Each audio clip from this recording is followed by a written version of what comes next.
اس میں عربی کا بھی ہوتا تھا، قرآن کا بھی ہوتا تھا، کوسچن آنسرز بھی ہوتے تھے، پرشین کا بھی ہوتا تھا. تو اس طرح کر کے بس یہ سفر پھر جاری رہا.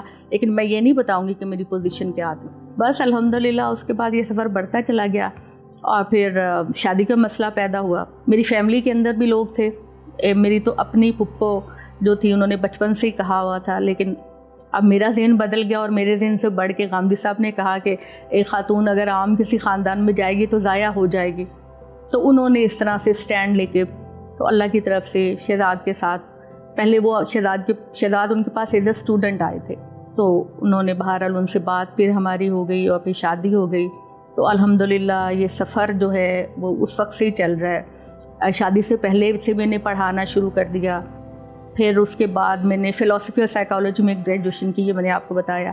تو یہ سفر میرا کافی چلتا رہا یہاں تک میری شادی ہو گئی. تو اس میں بھی پھر میں نے درس و تدریس کو جاری رکھا.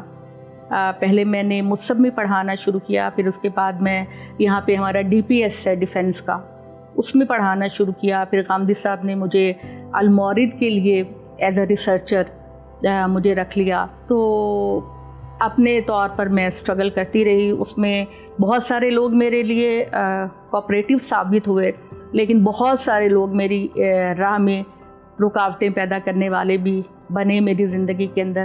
لیکن الحمدللہ میں نے دیکھا کہ جب بھی میرے لیے کوئی رکاوٹ آتی ہے تو اس سے بڑی منزل میرا انتظار کر رہی ہوتی ہے. یہ میں نے دیکھا اور میں سارے ناظرین کو یہ بات بھی بتانا چاہتی ہوں کہ زندگی میں اگر کوئی مشکل پیش آئے، کوئی مایوسی کے بادل آپ کی زندگی میں ہوں، تو اللہ پہ ٹرسٹ کریں. انشاءاللہ آپ کے لیے پہلی منزل سے بہتر منزل آپ کے لیے تیار ہوگی. تو اللہ تعالیٰ نے ہمیشہ جب میرے لیے کوئی مایوسی کا موقع آیا تو اللہ نے اس سے بہتر جگہ پہ مجھے پہنچا دیا. پھر میرا TV کی طرف آنے کا رجحان ہوا.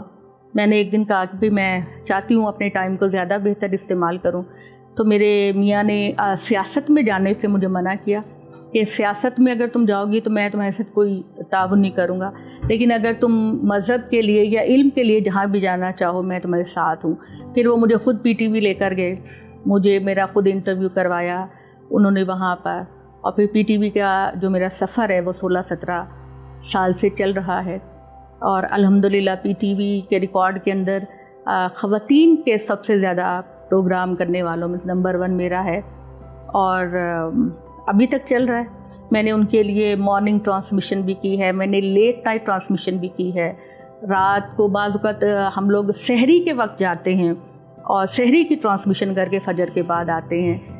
تو اس طرح صبح شام دوپہر جو بھی ہو، میرے میاں کی کوئی رکاوٹ نہیں ہے میرے لیے. بہت زیادہ میں سمجھتی ہوں کہ وہ لوگوں کا کیا اثر ہونا ہے، قرآن کا اپنا اتنا گہرا اثر ہوتا ہے. جب کوئی انسان قرآن مجید کا قاری ہوتا ہے، اور قاری ہونے کا مطلب صرف تلاوت نہیں ہوتی، وہ قرآن کی گہرائی میں اترتا ہے، اور وہ جب سمجھنے والا ہوتا ہے اس کو صاف سمجھ آ رہا ہوتا ہے کہ قرآن میں یہ لکھا ہے، تو جو استقلال، جو ثابت قدمی، جو مشکلات کے سامنے سٹینڈ کرنا انسان کی شخصیت میں آتا ہے، تو قرآن مجید انسان کی بہترین تربیت کرتا ہے. میں یہاں غامدی صاحب ہوں، امام فراہی صاحب ہوں، امین حسن اصلاحی صاحب ہوں، ان سب کی شخصیت کے اندر اگر ہمیں خوبیاں نظر آتی ہیں تو دیٹ از بیکاز آف قرآن.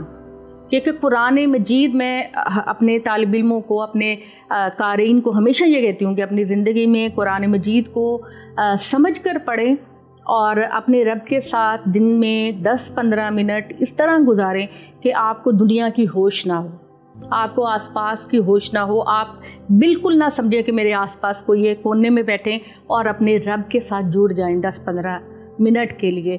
اور پھر وہ جیسے عام طور پر تہجد کا وقت اس کے لیے سجیسٹ کیا جاتا ہے، بس آپ یہ کہیں کہ میں ہوں، میری فیلنگز ہیں، میری سوچ ہے اور میرا رب ہے. اور یہ جو چیز ہے یہ انسان کی، میں تو بہت خالی ہوں، میں تو سمجھتی ہوں، میں ہر جگہ کہتی ہوں میں بہت گناہ گار ہوں.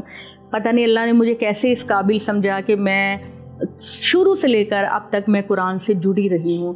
تو یہ پتہ نہیں اللہ نے مجھے کس چیز کی جزا دی ہے. بچہ بھی نیک ہے، شوہر بھی نیک ہے، انوائرمنٹ بھی سارا کوآپریٹیو ہے. میری راہ میں نہ میری کبھی ساس رکاوٹ بنی ہے، نہ میرا میاں بنا ہے، نہ میرے سسرال والے بنے ہیں. البتہ میکے والے بہت بنے تھے، کہ میکے والوں میں سے کچھ لوگوں کی تو انتہائی مخالفت میری زندگی میں رہی ہے. وہ کہتے ہیں یہ پاگل ہے, یہ کہاں جا رہی ہے, اس کو تو رشتہ ہی نہیں ملنا. میری خالہ کہا کرتی تھی آپا اس کو سمجھاؤ, یہ کچھ دنیا داری میں بیاہ, اس کو کون بیاہ کے لے کے جائے. اب وہی لوگ ہیں, یقین مانے کہ وہ میری الحمدللہ میری زندگی پہ رش کرتے. میری خالہ جو یہ میری امی کو کپات کہا کرتی تھی, پچھلے دنوں آئی ہیں تو میری ساتھ تصویر کھینچ کے لے کے گئی ہیں کہ میں نے اپنی سہیلیوں کو دکھانی.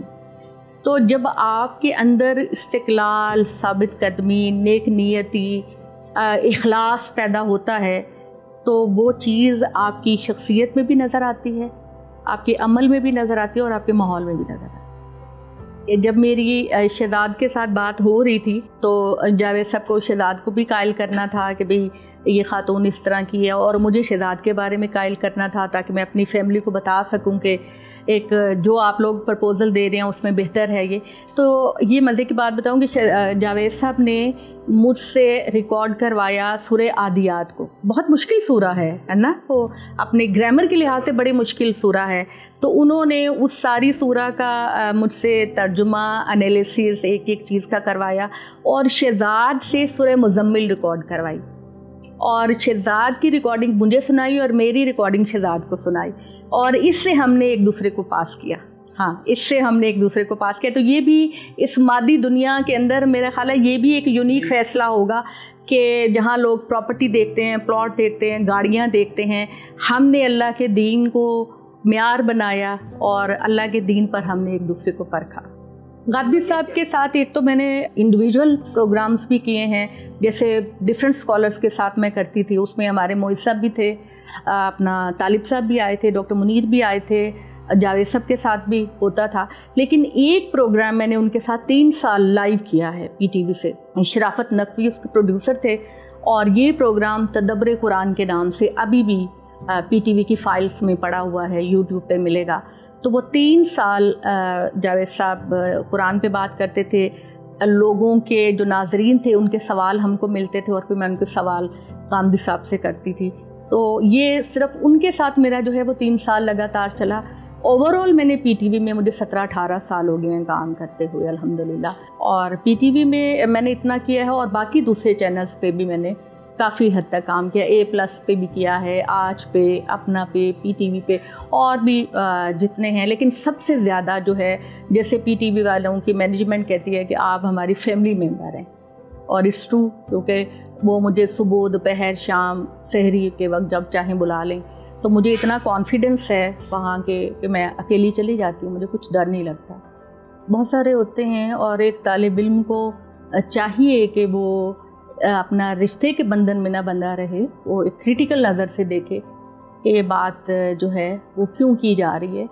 تو عام طور پر جیسے پچھلی دفعہ میں ان کے پاس گئی تو میرے ذہن کے اندر یہ بات کھٹکتی تھی کہ ایسی معاشرت اور ایسی دنیا جہاں آدمی ڈومینیٹنگ ہے, اور بہت کم لوگ ایسے ہوتے ہیں جو بیوی کے ساتھ سختی نہیں کرتے, ہاتھ نہیں اٹھاتے. تو ایسی دنیا کے اندر اور ایسے کلچر کے اندر وہ جو ترتیب بیان کی جاتی ہے نا کہ پہلے بیوی کو سمجھاؤ, پھر اس کے ساتھ بستر الگ کر لو, اور پھر اس کو لگا دو. تو میں کافی دن تک غامدی صاحب کے ساتھ اس بات پہ بحث رہی کہ وہ مرد جو کہ پہلے ہی اس کو روکنا پڑتا ہے کہ بیوی کی عزت کرو, بیوی پہ ہاتھ نہ اٹھاؤ, اللہ تعالیٰ نے یہ آپشن ان کو کیوں دیا. یہ میری بات ان کے ساتھ بہت عرصے تک چلتی رہی. اور اسی طرح سے جب بھی میں امریکہ وزٹ کرتی ہوں یا میں ملیشیا بھی جاتی ہوں, تو کوئی نہ کوئی ایسا سوال میرے ذہن میں کھٹکتا رہتا ہے, اور پھر جو ہے ہماری لمبی بحثیں چلتی ہیں. پھر ایک دن کی بحث نہیں ہوتی, وہ ہماری بحث چلتی ہی رہتی ہے. پھر ایک پوائنٹ آتا ہے کہ یا وہ میرے قائل ہو جاتے ہیں یا میں ان کی قائل ہو جاتی ہوں. تو یہ علمی سفر جو ہے وہ تو جاری و ساری ہے. نہیں, اس کا جواب چونکہ مجھے خود مل چکا ہے اس لیے اس پہ میری زیادہ بحث نہیں ہوتی. قرآن مجید نے جو بات کہی ہے وہ یہ ہے کہ للرجال علیہن درجہ, مرد کو ٹوٹلی فوقیت عورت پر نہیں ہے, صرف ایک درجہ, اور وہ بھی صرف شوہر کی حیثیت سے, مرد کی حیثیت سے نہیں. یعنی بھائی بہن پر سپیریئر نہیں, باپ بیٹی پر اس لحاظ سے احترام اور اکرام کے لحاظ سے تو ہے, لیکن ویسے وہ اس پر سپیریئر نہیں ہے. شوہر چونکہ نان و نفقے کا ذمہ دار ہوتا ہے، عورت کی عزت کا محافظ ہوتا ہے، عورت کے جذبات کا محافظ ہوتا ہے، اس لیے اس سارے سرکمسٹانسز میں اللہ تعالیٰ نے مرد پر چونکہ ذمہ داریاں بہت زیادہ ڈالی ہیں، اور مرد کا جو سٹرکچر ہے وہ عورت کی نسبت بہت مضبوط بنایا ہے. تو گھر کی ریاست کے اندر بیوی پر ایک درجہ شوہر کو فضیلت ہے. جہاں تک آپ نے کمانے کی بات کی ہے تو کتنی % عورتیں کما کے لاتی ہیں؟ زیادہ تر ذمہ داری تو مردوں ہی کی ہوتی ہے نا. ایک دو نکارہ ہوگا جس پر ساری دنیا لعنت ملامت کرے گی، جی گھر بیٹھا رہتا ہے اور بیوی بیچاری کما کے لاتی ہے، کوئی اس کو پسند نہیں کرے گا، اس کے بچے بھی اس کو پسند نہیں کریں گے. تو قرآن مجید جب کوئی بات کہتا ہے تو وہ اوورآل پکچر سامنے رکھ کے کہتا ہے، وہ ایکسیپشنز کو سامنے رکھ کے نہیں کہتے. ایکسیپشن ہوگی تو سوسائٹی فیصلہ کرے گی، آپ کے خاندان کے بڑے لوگ کریں گے، لیکن اللہ جب فیصلہ کرے گا تو وہ اوورآل پورے معاشرے کو سامنے رکھ کے کرے گا.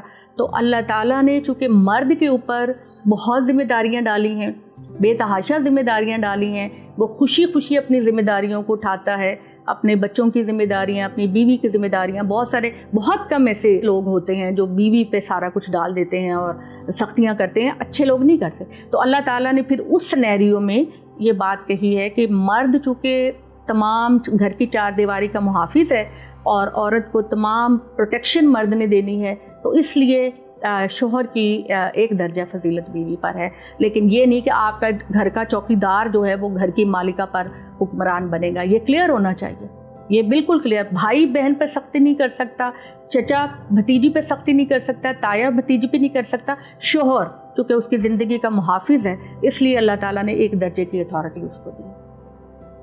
وہ میں تو خیر کوشش بالکل کرتی ہوں اور ذہنی طور پر کرتی ہوں، لیکن اس سے زیادہ بہتر کوشش اللہ کی کتاب جس کو میں ذریعہ بناتی ہوں وہ کرتی ہے کہ جب قرآن مجید جگہ جگہ یہ بات کہتا ہے کہ تم ایگزامینیشن ہال میں ہو، تم دنیا امتحان میں رہ رہے ہو، کلکم رائن و کلکم مسئول، تم میں سے ہر کوئی ذمہ دار ہے اور اس کی ذمہ داریوں کے بارے میں پوچھا جائے گا. تو اور تم قیامت کے دن اللہ کے سامنے جواب دہ ہوگی، ڈے آف ججمنٹ ہوگا، تمہیں اللہ کے سامنے آنسریبل ہوگی. تو یہ چیزیں اتنی موٹیویشنل ہوتی ہیں کہ یہ اگر کوئی انسان ثواب کے لیے نہیں علم کے لیے سن رہا ہے، سیکھ رہا ہے، تو اس کی شخصیت پر ضرور اثر پڑتا ہے اور پڑھنا چاہیے. میرے جیسی ناکارہ لاپرواہ خاتون اگر قرآن سے متاثر ہو کر اپنی زندگی کو بدل سکتی ہے تو میرا خیال ہے کہ باقی خواتین جو ذمہ دار ہیں، بہت کانشیس ہیں اپنی زندگیوں کے بارے میں، اپنی دنیا آخرت کے بارے میں، تو قرآن مجید کو جب بھی آپ سیریسلی پڑھیں گے تو قرآن مجید سے بہتر کوئی چیز آپ کی تربیت نہیں کرتا. جی بالکل، میں بہت خوش ہوں اور میں آپ لوگوں کو مبارکباد دیتی ہوں، یاسمین صاحبہ آپ کو، نعیم بلوچ صاحب آپ کو، اور ساری ہماری خواتین جو اس ٹیم کا حصہ ہیں. بہت زیادہ ضرورت تھی کیونکہ المعارض کے اندر ابھی تک تو مرد ہی تھے زیادہ، اور انشاءاللہ تعالی مختلف کیلیبرز کی خواتین ایک پلیٹ فارم پہ جمع ہوں گی اور ان کے اندر اللہ تعالیٰ نے جو جو صلاحیت رکھی ہوگی وہ اس رسالے کے لیے وہ سب اس میں شامل کریں گی، اور انشاءاللہ پوری دنیا کے اندر یہ جو رسالہ ہے یہ لوگوں کے لیے خیر، فلاح اور اصلاح کا ذریعہ بنے گا انشاءاللہ.